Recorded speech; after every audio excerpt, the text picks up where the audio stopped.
Assalamu alaikum everyone. I'm Fatima Nadeem from grade 10th And I'm Saban Khalid from grade 10. and we are here with Rumaisa Zahra.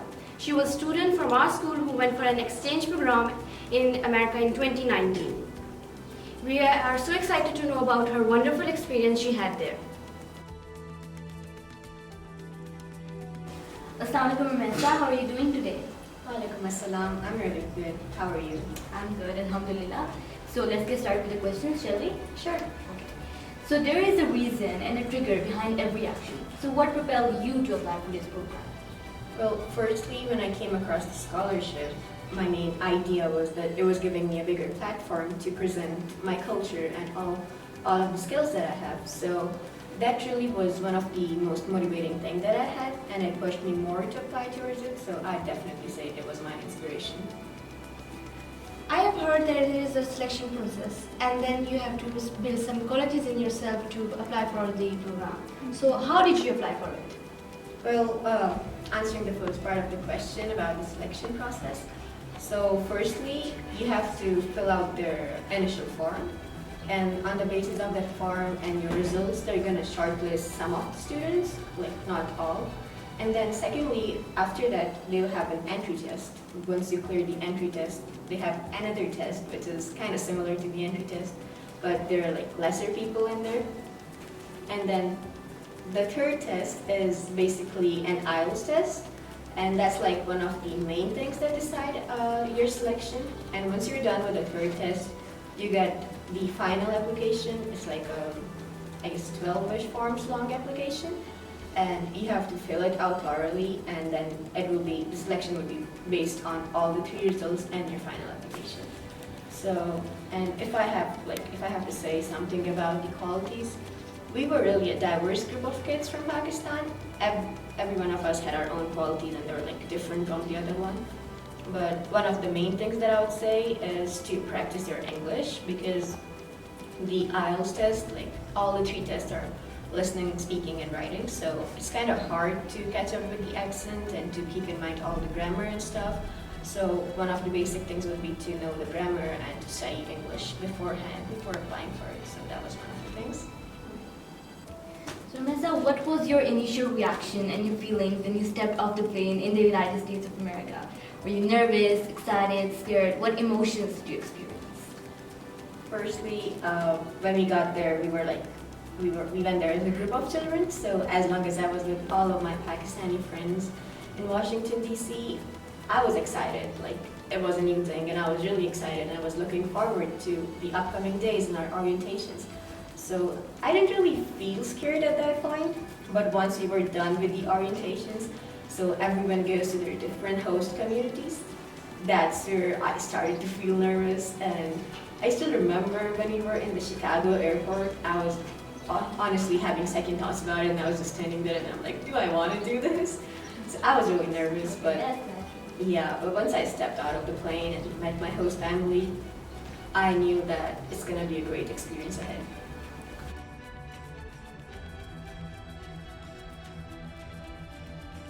So Rumaisa, I would also like you to mention something about your host family and how your relationship with them flourished and developed, and did you experience any homesickness?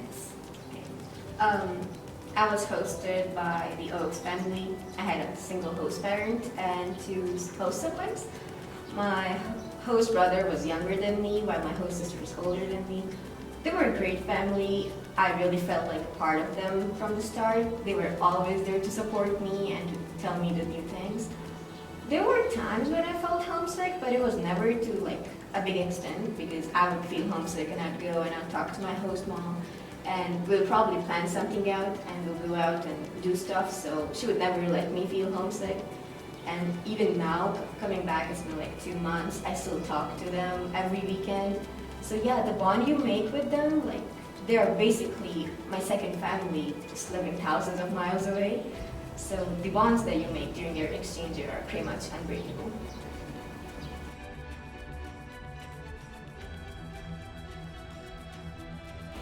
So the next important feature that I would like to ask is, how was the studies, the environment, the teachers, your friends, and the student body? Was it difficult to adjust there? It was definitely not difficult to exist. They all welcomed me with open hearts, and I was like, I never felt like I didn't belong there. The school, of course, was a lot different than what I had here. We had a diverse list of subjects to choose from, and there were some things that was like complimentary to have. I had to have any sports and something to do with. And speaking of friends, I made a lot of friends. They were like, I had friends in all of my different classes from different grades, and the school was actually really big. And I still remember the first day I got lost. I couldn't find my classes. I kept going round and round the same place, but my teachers helped me. And that's pretty much how their schools are. They have a lot of non-academic activities. Like, I was a part of the school theater and the school choir. I also did sports, so they make sure that the students are involved in physical activities. Especially like when I did sports, I always had something to do after school, apart from homeworks and all. And I pretty much went to school at like 7 in the morning, and I would not be back until like 6 in the evening because the school and then the sports practice would just take the entire day. But it was really fun. That must be nice.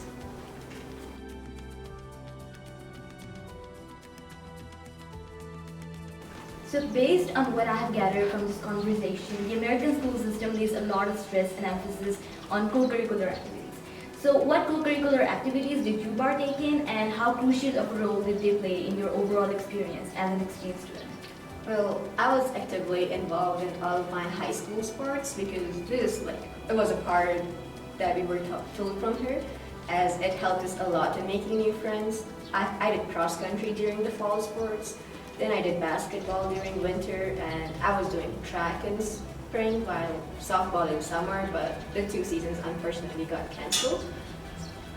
Sports there is like a huge thing, especially for my school. The entire community would come together to support us on Friday nights because those were the nights we'd have our home games, our away games which were like far away, but people would still come. During the fall, we had the bigger sport was the football sport. They played football, and the thing that I loved the most was, even though there were like high schoolers playing it, all from like 15 to 18 ages, but the entire community would come together and support them. Like, their win was the win for everyone, and we were always there to support them. Same goes for basketball when school made it to like districts and all. So we would also have teams to dress up according to. Like during basketball, we once had a blue out and we had white out. While during football, it was kind of more of a cold weather because of my state. So we would usually freeze, but we would still go to the games and dress up. So it plays a great role in their academics and all. It also helps them with like pursuing a career. I had many of my friends that I knew signed to different universities to play for them. So it kind of goes hand in hand with their studies, and I kind of love that about there. So my question is that the Pakistani culture and the American culture is very different. So did you feel any culture shock? I of course did. That's like one of the biggest thing of the exchange program. There's like cultural shocks you get while you go there, and then there's the reverse culture shock when you come back because you kind of get used to the American culture. The main one was definitely food. I kind of struggled with their food there because they use like minimum spices, and I was like, oh my god. But anyways, my host family kind of got used to Pakistani cuisine, and I would make biryani for them, or I'd just make pakoras and stuff. So they kind of got used to it, and they started adding spices in their own foods too. And gradually I adapted to their food too. I kind of loved the food more that I had there than what I'm having when I came back. So I would say that culture shock is one of the main things. Secondly, all of my friends there, like, they have this thing that they hug you, and I was not really the kind of person who would hug people, but I kind of got used to it because my host mom would hug me in the morning and in the night, so that's another thing that I kind of learned. Thirdly, keeping up with their accent and with their English, that was like one of the difficult things, because I didn't really face any problems in understanding what they were saying, but the pronunciations were different, so it kind of took me a while to adjust to what they were saying. But overall, I didn't really face many challenges with the language. So that's pretty much culture shocks. So, in addition to that, I have a question that I've always seen you wearing hijab over here. So, did you continue over there or did you switch it over? And if you did not switch, then was there any complications? Well, I did continue wearing my hijab there, and I didn't really face any complications. It was basically one of the things that they knew me by, and they would always ask me questions about hijab. They kind of got funny at some point, like they would ask me if I sleep with it on and stuff. But it kind of represented my culture and me, so I didn't really switch. I didn't even think about switching to not wearing it. Even in sports, when I had to cover my head, and we had like those athletic hijabs there that we had to wear. So even the other team members would know me from that, and the other opponent teams would also know that I'm their exchange student. So it kind of helped me in promoting more of Pakistani culture, because they would be interested and come and ask, why am I wearing that? So yeah, I didn't really think of switching it, and they were so welcoming. There was no discrimination, I would say, because I wear hijab. They always made sure that I feel like a part of their school and a part of the family and friends, so yeah. That must be nice. Mm-hmm. And another important thing that I would like to talk about is the coronavirus pandemic and how you adjusted to it, because I feel like it is very pertinent right now at this point in time. Well, when I was there, it started around March that it kind of got serious in the United States. So up until March, we had everything going on like normal. If I'm not wrong, it was 16th of March when our schools closed, and initially they decided that they're gonna close the schools only if someone tests positive for the virus, but then since it got more within a week, so all the schools shut down all across the states, and our school closed for like 4 weeks initially. I was kind of sad because I was missing out on school, but then we kind of got used to it. It was scary at a point, and by the time the first initial vacations were over for Corona, they canceled school all across the states, and they called it end for the school year and said, yeah, we would continue with online classes. So I was really sad, and one of the main things that was there was to make sure I don't get it, because my host mom was really scared. And it kind of got sad being at home all the time, but my host mom, she would bring puzzles for us to do, and there were like so many puzzles we did during the quarantine time. There were so many days we went fishing because they had like this big pond near to our house, and we would go fishing, or we would occasionally go to our school's football ground, me and my host brother, and we would play there. So we kind of got used to it, and we started adapting our life with it, and I think that's one of the main things. Get engaged in some fun activities with your host. Yeah. It's like you don't have to let it take control over you. Yeah. Because at this point, you kind of have to get used to living with it. So that's pretty much what we started doing there. So Rumaisa, I have this question for a really long time. Is America a safe place, especially for us like female students such as yourself? Was it really kind of welcoming, or was it difficult to be there? Well, I can't really say in general about whether it's safe or unsafe, because every country have its different parts. As far as I'm concerned, there was never once that I would feel unsafe. We would go for like walks and all with my friends, all of us female friends, and there was nothing that we would be scared of. Even there were like evenings, I would go on a run around the town or something. So I never really felt unsafe, because I knew almost all the people who were living around me, and they all were so welcoming and so loving. So yeah, I don't really feel like it'd be an unsafe place. So yeah. And lastly, Rumaisa, what message would you like to give out to our students and viewers who might have plans to apply for this exchange program? The piece of advice that I would really want to give out to the students is to go for it and apply.